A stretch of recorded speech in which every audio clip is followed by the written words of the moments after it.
Now has a new boost from the international community. It's pledged $3.4 billion to help Guinea, Liberia, and Sierra Leone recover and rebuild. The amount was raised at a high-level UN pledging conference. Joining us with the details is UN correspondent Liling Tan. And Liling, $3.4 billion sounds like a lot. Is that going to be enough, though? For the time being, Mike, yes. Now, the $3.4 billion exceeds the $3.2 billion that these three countries hardest hit by Ebola were asking for in order to follow through with their recovery strategies. However, the figure falls short of the total $7.2 billion that the region requires to recover from Ebola. That said, the funds we saw pledged this session does provide the means for Sierra Leone, Guinea, and Liberia to transition from emergency mode to recovery mode. Here's where some of the money came from. I'm pleased to announce that the United States government will be pledging an additional $266 million to support Ebola recovery efforts in West Africa. The Chinese government will make an additional donation of $5 million to the UN Ebola Response Multi-Partner Trade Trust Fund. And $140 million. The money came pouring in Friday with pledges from UN member states, international agencies, and private sector companies.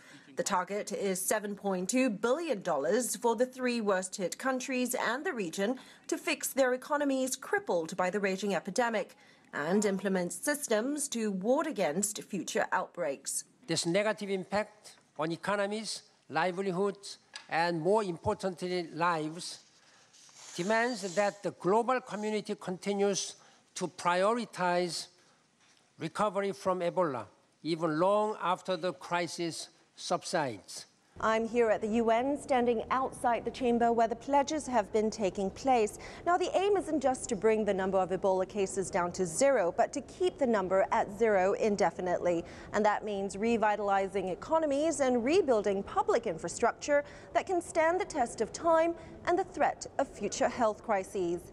The presidents of Liberia, Guinea, and Sierra Leone, the countries hardest hit in the epidemic, made their case for the money they need to follow through on recovery plans. As we move from emergency situation to stabilization, all three countries are implementing a robust social and economic recovery program in response to the consequences of the disease. No.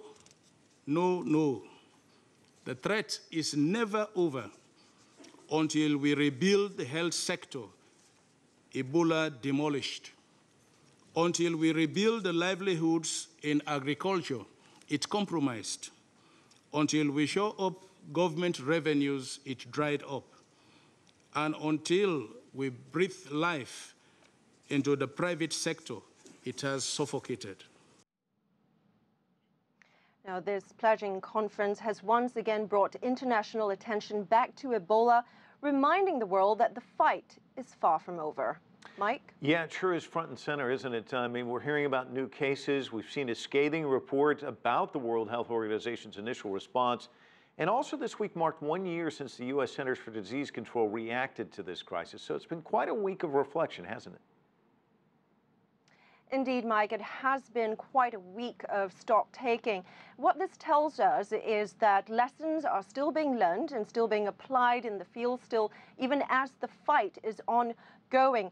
And progress has been made. Recall a year ago, Mike, in July 2014, we had not yet seen the first import case of Ebola here in the U.S. We had no idea that the number of infections would spike the way they did, no idea the spillover would cross borders and jump oceans. And yet now we have a recovery plan and the money for these West African countries to follow through on these plans. So we may not be able to see the end. It may not yet be in sight, but we have turned a corner. Liling Tan, live for us at the United Nations in New York. Thank you so much.